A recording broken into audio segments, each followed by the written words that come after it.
India, सच सबसे पहले सबसे तेज।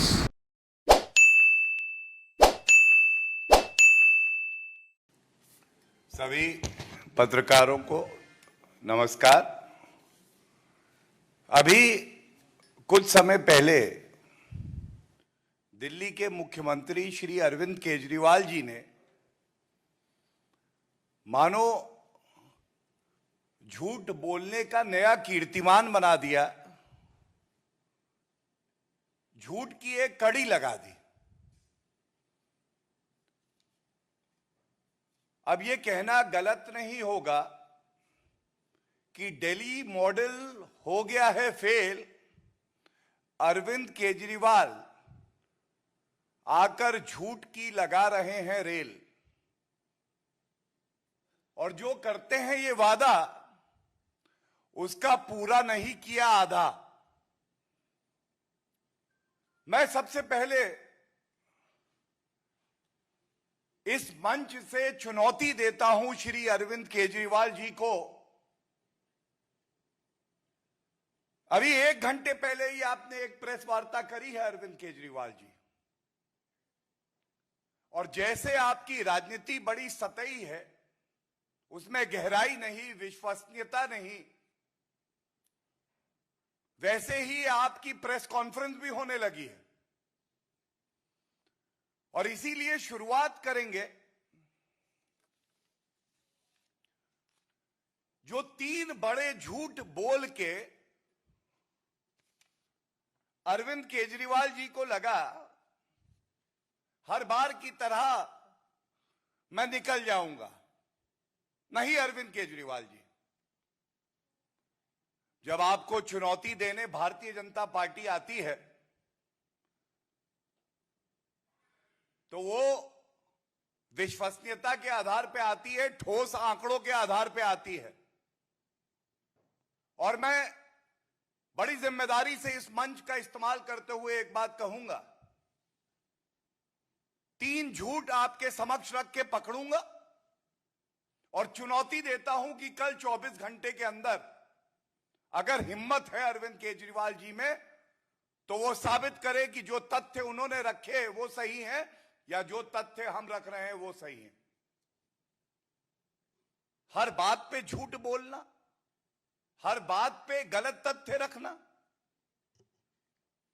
सबसे पहले अरविंद केजरीवाल जी ने आज प्रेस कॉन्फ्रेंस में यह बात कह दी कि मनरेगा की राशि में 25% की कटौती की गई है, जबकि इस योजना से देश के सबसे गरीब किसान मजदूर को 100 दिन का काम मिलता है। तो पहला झूठ यहीं पकड़ते हैं। और अरविंद केजरीवाल जी ये प्रेस वार्ता जरूर देख रहे होंगे। जिस तरह से मनरेगा को प्रभावी बनाकर ना केवल उसका बजट बढ़ाया, पर यह सुनिश्चित किया कि एक एक रुपया उस मजदूर के खाते में सीधा पहुंचे और भ्रष्टाचार ना हो, उस मॉडल का नाम श्री नरेंद्र मोदी जी का मॉडल है। और अरविंद केजरीवाल जी, आपने कैसे कह दिया कि 25% कटौती की गई है? मैं आपके समक्ष आंकड़े रख देता हूं।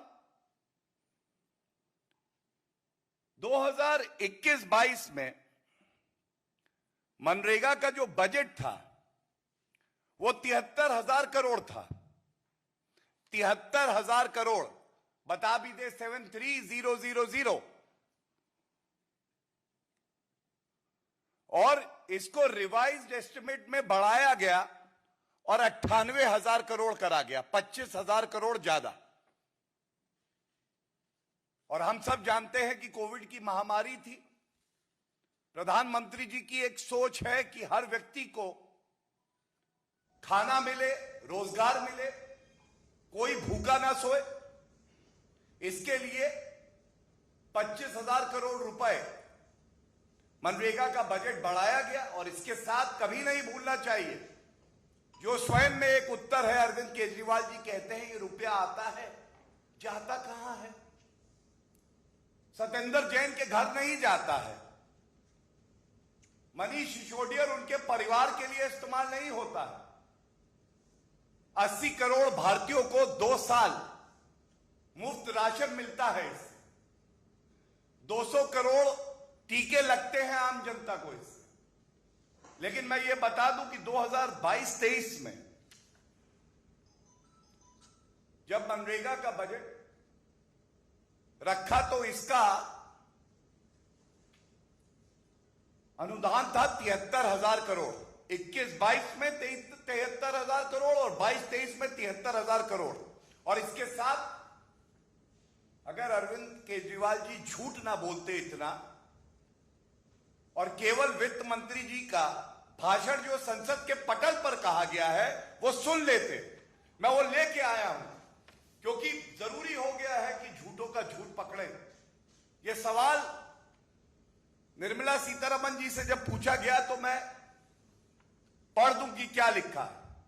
ये रिपोर्ट है मीडिया की, कह रही है government will allocate more funds for MNREGA if needed. अभी ये वित्त वर्ष चल रहा है, 73,000 करोड़ 21-22 में, 25,000 करोड़ और एलोकेट किए रिवाइज बजट। 22-23 में भी 73,000 करोड़ और वित्त मंत्री कहती हैं कि मैं और दूं, आवश्यकता पड़ेगी तो मोदी जी की सरकार है, आम आदमी के साथ खड़ी रहेगी। अरविंद केजरीवाल जी, आपका आरोप था कि 25% की कटौती की गई है। अगर ये सारे जो फाइनेंस के टर्म्स हैं आपको नहीं समझ में आते हैं तो यह आवश्यक ही है कि आप किसी से मदद लें और समझें कि बजट में किस तरह से बजट पेश किया जाता है, उसके बाद अतिरिक्त अनुदान किया जाता है। तो झूठ पहला पकड़ा गया। दूसरा, आपने एक और अनर्गल आरोप लगाया। आपने कह दिया केंद्र सरकार टैक्स एकत्रित कर अभी तक 42% राज्यों को देती थी, पिछले कुछ वर्षों से इसे घटाकर 29% कर दिया गया है, 13% कटौती कर दी गई। अब मैं आपको बिल्कुल स्पष्ट बता दूं, फाइनेंस कमीशन ने यह तय करके बताया कि 5 वर्षों के लिए जो सारे प्रदेशों को जीएसटी में से डिवॉल्व होता था वो 42% पर ही रहेगा। 41%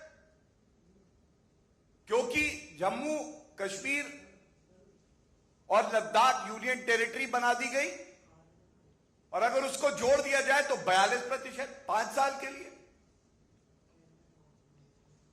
तो यह दूसरा झूठ बोला अरविंद केजरीवाल जी आपने, और आपको लगा कि आप झूठ बोलेंगे कोई पकड़ेगा नहीं। यही राजनीति आप कर रहे हैं। रेवड़ियों से झूठ तक की राजनीति अरविंद केजरीवाल का चरित्र बन गई। संवैधानिक पद पे बैठा व्यक्ति इस तरह के अनर्गल बयान दे, सोचिए असत्य अरविंद पार्टी का क्या हाल होगा। आप है ना असत्य अरविंद पार्टी, केवल झूठ ही बोलेंगे, असत्य ही बोलेंगे। तीसरा, इन्होंने कहा कि 8th पे कमीशन, केंद्र सरकार ने कह दिया है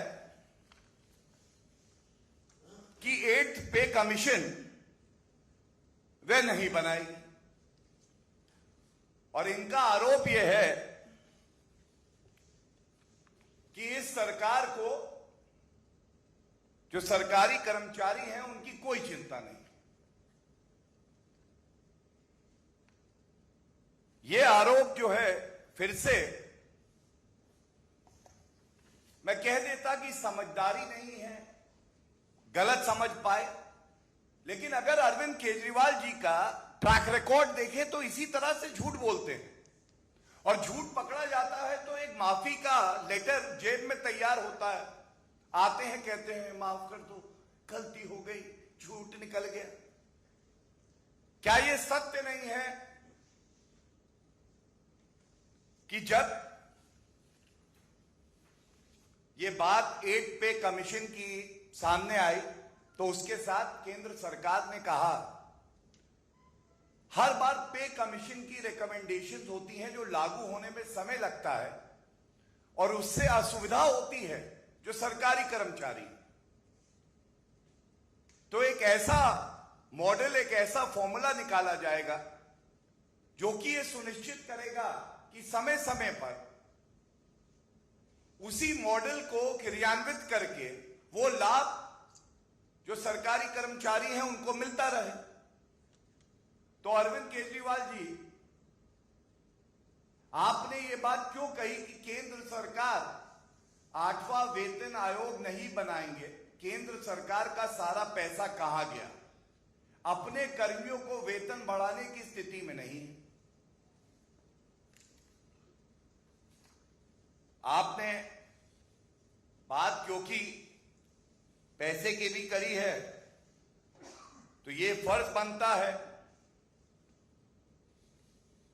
कि आपको कुछ आंकड़े जरूर दूं मैं, और एक एक आंकड़ा जो दूंगा इस चुनौती के साथ दूंगा कि जाके चेक कराइए, वेरीफाई कराइए, सत्य ढूंढिए, और अगर हिम्मत पड़े तो जो मैं प्रश्न यहां से पूछ रहा हूं उसका 24 घंटे में उत्तर भी दीजिए, और हमारा कोई आंकड़ा अगर गलत हो तो जरूर बताइएगा कि क्यों गलत है। मनरेगा का मैंने आपको आंकड़ा बताया 73,000 करोड़ रुपए, और जरूरत पड़ी तो इसे और बढ़ाया जाएगा, वित्त मंत्री जी ने कहा। हम सब जानते हैं किस तरह से 2 साल से जो 80 करोड़ भारतीय हैं उनको कोविड की महामारी में मुफ्त राशन मिले, कोई भूखा ना सोए, ये सपना देखा तो उसको पूरा करके दिखाया मोदी जी ने। हम सब ये भी जानते हैं कि direct benefit transfer, Jan Dhan account खुले 45 करोड़ के आसपास, तो 2.5 लाख करोड़ रुपए का फायदा हुआ हमारी सरकार को। उज्ज्वला में 9 करोड़ गैस सिलेंडर दिए, प्रधानमंत्री किसान सम्मान निधि में 10 करोड़ किसान लाभान्वित हुए, साल में 3 बार 2,000 की किस्त मिलती है, करीब 2.25 लाख करोड़ रुपए इसमें खर्च किया गया। 11 करोड़ टॉयलेट बनाए गए। मैंने 200 करोड़ टीके मुफ्त लगाए गए, इसका जिक्र भी करा। ये सब आंकड़े जो देते हैं बड़ी जिम्मेदारी से देते हैं, और ये बताते हुए देते हैं कि आप अगर कोई बजट लाते हैं या जनता की सेवा करते हैं तो उसमें एक प्लान होता है, एक दूरदर्शिता होती है, एक सोच होती है। You have to maintain fiscal discipline also. लेकिन वादों का क्या है, करते जाओ। वादे करने हैं, निभाने थोड़ी ना है अरविंद केजरीवाल जी को। मैं आपको मुख्य बिंदुओं पे बताता हूं कि क्या वादा करते हैं और असलियत क्या है, और ये चुनौती देता हूं कि आप इस पे उत्तर दीजिए अरविंद केजरीवाल जी। भ्रष्टाचारी मंत्रियों के खिलाफ तो आपकी हिम्मत नहीं हुई आप कार्रवाई करें, लेकिन इस प्रेस वार्ता में जो सवाल हैं ये जनता के सवाल हैं, इसका उत्तर आप जरूर देंगे। इन्होंने कहा कि हम 500 नए स्कूल खोलेंगे। 2015 से 21 के बीच में ये सारे प्रमाण लेके बैठा हूं। 500 नए स्कूल तो नहीं खोले, 16 स्कूल बंद जरूर हो गए। आज दिल्ली के जो स्कूल हैं 745 ऐसे हैं जहां प्रधानाचार्य नहीं है, और जो पिछला आंकड़ा सामने आया था करीब 16,000 शिक्षकों के पद खाली हैं। कहा 500 नए स्कूल खोलने थे, ना प्रधानाचार्य हैं ना नए स्कूल खुले, बंद हो गए। नौकरियों की बात 2015 में कहा 8 लाख बेरोजगारों को नौकरी देंगे, और ये इनके मैनिफेस्टो का ही हिस्सा है, अंग्रेजी में है, पढ़ भी देता हूं। आप will create 8 lakh new jobs in the next 5 years। वादा देखिए, वादे का आधा भी नहीं, 1/4 नहीं, 1/10 नहीं, 8 लाख का वादा किया। बेरोजगार जो लोग थे उनकी संख्या थी 15,34,384, और कुल नौकरियां दी 440। 2015 में 176, 2016 में 102, 2017 में 66, 2018 में 68, 2019 में 0, 2020 में 28, 2015 में 176, 2016 में 102, 2017 में 66, 2018 में 68, 2019 में 0 और 2020 में 28, कुल मिला के 440। और वादा किया था 8 लाख नौकरियों का। कहा 8 लाख, कहा 440। अरविंद केजरीवाल जी की झूठ, भ्रम, असत्य की दुनिया में आपका स्वागत है। इसके बाद आप इनसे केवल एक बात पूछिए। आपने कहा था कि नए अस्पताल बनाएंगे, आरटीआई कहती है कि एक नया अस्पताल आपने नहीं बनाया, और अगर बनाया हो तो कृपया करके हमें बताइएगा, हम साथ चलना चाहेंगे। हम अपनी गलती को सुधारना चाहेंगे। अरविंद केजरीवाल जी, एक मुख्यमंत्री झूठा हो जाए ये तो बड़ा कष्टदायक है। आप ले चलिए, दिखाइए कि आपने कहां अस्पताल बनाया है। 8.5 साल से आपकी सरकार है, और मैं कहता हूं कि किसी की विश्वसनीयता का सबसे बड़ा आधार होता है कि जब संकट की घड़ी आए तो उस संकट की घड़ी में वो जनता की सेवा कितनी तत्परता से, कर्तव्य परायणता से और ईमानदारी से करता है। मैं आपको बता दूं, आप किसी भी आम आदमी पार्टी के मंत्री के पास जाइए, स्वास्थ्य मंत्री तो जेल में है, लेकिन पूछिए तो कहते मोहल्ला क्लिनिक। मोहल्ला का बड़ा हल्ला मचाते हैं। दिल्ली हाईकोर्ट ने कहा था टिप्पणी देते हुए, mohalla clinics a waste if not used during pandemic. बेकार है मोहल्ला का हल्ला अगर वो जब जरूरत थी दिल्ली के नागरिकों को और वो काम नहीं आ पाए। और हम सब जानते हैं, जब दिल्ली हाईकोर्ट ने टिप्पणी करके कहा था अरविंद केजरीवाल जी से, if you can't manage oxygen के संदर्भ में, will ask the centre to step in. और तब देश के प्रधानमंत्री जी ने हर नागरिक को अपने परिवार का सदस्य मान के यह सुनिश्चित करवाया कि सबको दवाई, सबको बेड, सबको ऑक्सीजन मिले। और जब अरविंद केजरीवाल जी से पूछा गया, ये जो दूसरी लहर आई ये खतरनाक थी, आप कहां थे? पहली लहर में आप कह रहे थे कि दूसरे की तैयारी है, तो उन्होंने कहा नहीं, मैं तीसरे की तैयारी कर रहा था।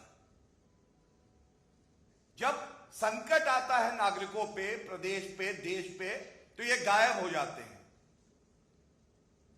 और उसके बाद दिखाई देने लगते हैं झूठे वादे बोल के। मैंने आपके सामने अरविंद असत्य पार्टी का मॉडल रख दिया है। 3 झूठ पकड़ के चुनौती दे रहा हूं, एक बार फिर से दिखा दे कि जो आरोप इन्होंने अनर्गल आज लगाए हैं वो सत्य है। और अगर कोई मुख्यमंत्री संविधान की शपथ लेकर प्रेस वार्ता करके झूठ बोलता है और जनता को गुमराह करता है, उसे कुर्सी पे बैठे रहने का 1 मिनट हक नहीं। धन्यवाद। प्रश्न किसी का हो तो।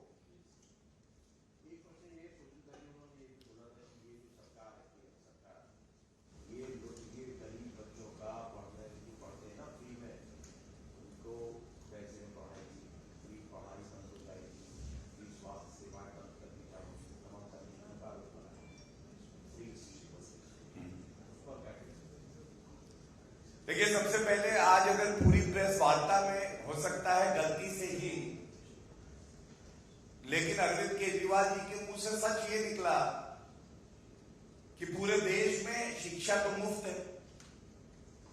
आप ध्यान से देखिएगा उस प्रेस वार्ता। अरविंद केजरीवाल जी, पूरे देश में अगर शिक्षा फ्री है तो फिर आपका ये असत्य मॉडल क्या कर रहा है? लेकिन जो झूठ आज पकड़ा गया वो मैंने आपके समक्ष रखा है कि 500 नए स्कूल आपको बनाने थे, 16 आपने बंद करवा दिए।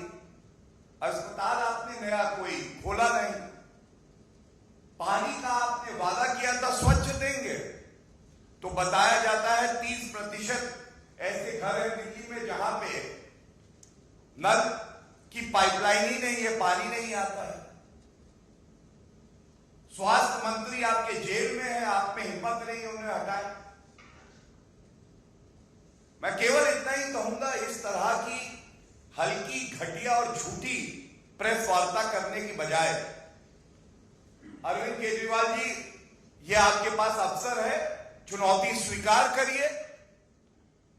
अगले कुछ दिन आने वाले जो हैं, एक दिन आपके मोहल्ला क्लिनिक और आपके जो नए हॉस्पिटल हैं उनको देखें, एक दिन आपने जो नए स्कूल बनाए हैं उनको देखें, एक दिन जो 15 लाख सीसीटीवी कैमरा लगे हैं उनको देखें। और मुझे पता है कि आप ये चुनौती स्वीकार इसलिए नहीं करेंगे क्योंकि आपका काम केवल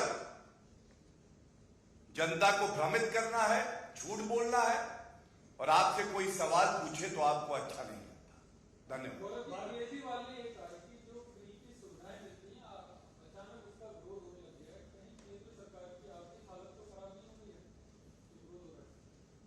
देखिए, मैं फिर आपसे एक बात कहूंगा कि जब 200 करोड़ टीके लगे या कोविड की महामारी में श्री नरेंद्र मोदी जी की सोच थी कि हर घर में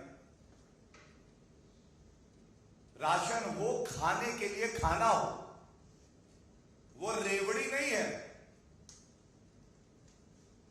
वो परिस्थिति ये मांग करती थी कि हर आदमी के पास एक सहारा हो उसकी सरकार का, क्योंकि सरकार परिवार की तरह होती। लेकिन जब दिल्ली का खुद का बजट एक डेफिसिट बजट है जिसमें कर्ज बढ़ता जा रहा है और आपको केवल चिंता है तो शराब की दुकानों की है, और केंद्र सरकार से आपको सीखना है तो एक बात जरूर सीखिएगा। 2004 से 2014 तक बजट में फिस्कल डेफिसिट क्या था और उसको नियंत्रित करके महंगाई जो डबल डिजिट पे थी उसको औसतन 4% पे लाकर किस तरह से फिस्कल डेफिसिट को नीचे किया है, ये श्री नरेंद्र मोदी जी की सरकार ने किया है। और एक बात और कह दूं, किसी से भी कहिएगा, सर्वोच्च न्यायालय के जजमेंट भी हैं इस पे और टिप्पणियां भी हैं, उसको भी कृपया करके ध्यान में रखिए, क्योंकि सर्वोच्च न्यायालय जो कह रहा है उसे हर नागरिक को और खासकर जो संवैधानिक पद पे व्यक्ति बैठे हैं उनको ध्यान में रखना चाहिए। Thank you.